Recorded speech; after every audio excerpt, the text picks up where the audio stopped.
നമസ്കാരം പ്രിയ സുഹൃത്തുക്കളെ. ഇപ്പം ഞാൻ പറഞ്ഞു കഴിഞ്ഞ ദിവസം ഗുരുവായൂർ പോയ കാര്യങ്ങൾ അതിൻ്റെ വീഡിയോസൊക്കെ ഇട്ടു. അപ്പം എനിക്ക് നിങ്ങൾക്ക് പറയാനുള്ളത്, ചങ്ങനാശ്ശേരിയിൽ നിന്നും ഗുരുവായൂർക്ക് നേരിട്ടുള്ള ട്രെയിൻ രാത്രി 9:15 മധുരയിൽ നിന്നും ഗുരുവായൂർക്കുള്ള ട്രെയിനാണ്. ഏകദേശം 2 മണി കഴിയുമ്പോൾ 2:10 ആകുമ്പോൾ ഗുരുവായൂർ എത്തിച്ചേരും.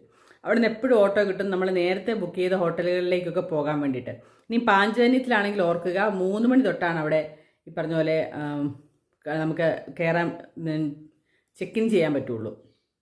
അത് കഴിഞ്ഞിട്ട് നമുക്ക് കയറാൻ പറ്റുള്ളൂ. അപ്പം അതനുസരിച്ച് പോകണം. അപ്പം ഞങ്ങൾ പോയ ട്രെയിൻ എന്ന് പറയുന്നത് വേണാടിനാണ്. അതിന് തൃശ്ശൂർ ഇറങ്ങിയിട്ട് തൃശ്ശൂരിൽ നിന്ന് ബസ്സിന് പോയി. അപ്പം ഞങ്ങൾ ഏകദേശം 1:30 ആയപ്പോഴത്തേക്ക് ഞങ്ങൾ ഗുരുവായൂരെത്തി. അപ്പം നമുക്ക് കറക്റ്റ് സമയമാണ്. നമുക്ക് പോയി അവിടെ ലോഞ്ചിലിരിക്കാം, നമുക്ക് കയറാം. പാഞ്ചജന്യമാണെങ്കിൽ പാഞ്ചജന്യമൊക്കെ ഈ ഗുരുവായൂർ ദേവസ്വത്തിൻ്റെ തന്നെ ഗസ്റ്റ് ഹൗസാണ്. പാഞ്ചജന്യം, കൗസ്തുഭം, ഈ പറഞ്ഞ പോലെ ശ്രീവത്സം ഒക്കെ. അപ്പോൾ അവിടെയൊക്കെ ഓൺലൈൻ വഴി മാത്രമേ ബുക്കിംഗ് ഉള്ളൂ.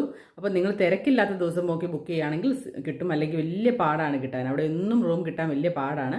അതുകൊണ്ട് അവിടെയൊക്കെ കിട്ടണം എന്നുണ്ടെങ്കിൽ നേരത്തെ തന്നെ, എപ്പോഴാണോ പോകുന്നത് നേരത്തെ തന്നെ കാലേ കൂട്ടി ഓൺലൈനിൽ നമുക്ക് ബുക്ക് ചെയ്യാനുള്ള സൗകര്യമുണ്ട്. അത് പിന്നെ NSSൻ്റെ ഉണ്ട്. അതുപോലെ അടുത്തൊക്കെ ഇഷ്ടംപോലെ ലോഡ്ജുകൾ ഇഷ്ടംപോലെ ഉണ്ട് ഇപ്പോൾ കേട്ടോ. കാരണം അതിൻ്റെയൊക്കെ നമ്പരൊക്കെ സെർച്ച് ചെയ്താൽ കിട്ടാവുന്നതേ ഉള്ളൂ. അപ്പോൾ ഇങ്ങനെ പോകുന്നതാണ് ഏറ്റവും നല്ലത്. അപ്പം ഞാൻ എല്ലാ വർഷവും മൂകാംബികയ്ക്ക് പോകുന്ന ആളുമാണ്. എന്തെങ്കിലും നിങ്ങൾക്ക് മൂകാംബികയ്ക്ക് പോകാൻ അതിനെക്കുറിച്ച് എന്തെങ്കിലും കാര്യങ്ങൾ അറിയാനുണ്ടെങ്കിൽ, ഞാൻ ഇപ്പോൾ ഒരു 25 തവണയിൽ കൂടുതൽ ഞാൻ മൂകാംബികയ്ക്ക് പോയിട്ടുള്ള ആളാണ്. അപ്പോൾ നിങ്ങൾക്ക് അതിനെക്കുറിച്ച് എന്തെങ്കിലും നിങ്ങൾക്ക് സംശയം ഉണ്ടെങ്കിൽ കമൻറ്റ് ബോക്സിൽ കമൻറ്റ് ചെയ്യുകയാണെങ്കിൽ ഞാൻ ഇടാം. ഇപ്പോൾ ഗുരുവായൂരേക്ക് പോകണമെങ്കിൽ എന്തെങ്കിലും ഒരു സംശയം നിങ്ങൾക്ക് അതിനെക്കുറിച്ച് എന്തെങ്കിലും കാര്യങ്ങൾ അറിയണമെങ്കിൽ എനിക്കറിയാവുന്ന കാര്യങ്ങളൊക്കെ ഞാൻ പറഞ്ഞുതരാം. എല്ലാ കാര്യങ്ങളൊന്നും എനിക്ക് അറിയാവുന്ന ആളെന്നല്ല ഞാൻ പറയുന്നത് കേട്ടോ. പക്ഷേ എന്നാലും ഇനി ചെമ്പൈ സംഗീതോത്സവമൊക്കെ തുടങ്ങുന്ന സമയമാണ്. അപ്പം 5 മിനിറ്റ് വെച്ച് അവിടെ ഓരോരുത്തർക്കും, നമുക്ക് വലിയ പാട്ടുകാരൊന്നും അല്ലാത്തവർക്ക് പാടാൻ അവസരം കിട്ടും. എനിക്ക് കുറേ മാനദണ്ഡങ്ങളൊക്കെ ഉണ്ട്. അതെന്താണെന്ന് പറഞ്ഞു തരാം. ആവശ്യക്കാർ മാത്രം ചോദിച്ചാൽ മതി.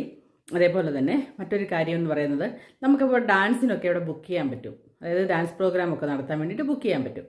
അപ്പം അതിൻ്റെ ഫോർമാലിറ്റീസ് എന്താണെന്നും പറഞ്ഞു തരാൻ വേണമെങ്കിൽ, അതായത് അതൊക്കെ 60 ദിവസം മുമ്പേ പോയി ബുക്ക് ചെയ്യണം. 60 ദിവസം മുമ്പേ പോയി ബുക്ക് ചെയ്യുന്നത് എങ്ങനെയാണെന്ന് ഞാൻ അടുത്ത വീഡിയോയ്ക്കകത്ത് പറഞ്ഞു തരാം. കൃത്യമായിട്ട് തന്നെ പറഞ്ഞു തരാൻ എന്ന് വെച്ചാൽ എനിക്ക് അറിയാവുന്നത് കൊണ്ടാണ് കേട്ടോ. കാരണം ഞാൻ കഴിഞ്ഞ ദിവസം അതിൻ്റെ മാനേജർ എസ്റ്റിമായി എൻ്റെ ഒരു ഫ്രണ്ട് തന്നെയാണ്. പുള്ളിയെ പോയി കണ്ട് ഞാൻ വിശദമായിട്ട് ചോദിച്ചതിൻ്റെ അടിസ്ഥാനത്തിലാണ് പറയുന്നത്. അല്ലെങ്കിൽ തന്നെ ഞാൻ അവിടെ പ്രോഗ്രാം ചെയ്തതുമാണ്.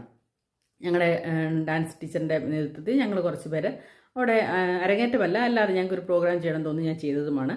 അവിടെ നിങ്ങൾക്ക് എന്തെങ്കിലും അങ്ങനെയൊക്കെയുള്ള കാര്യങ്ങൾ അറിയണമെന്നുണ്ടെങ്കിൽ ചോദിച്ചാൽ ഞാൻ പറഞ്ഞുതരാം. കമൻറ്റ് ബോക്സിലിടും, ഞാനെടുത്ത വീഡിയോ ആയിട്ടിടാം. ബൈ.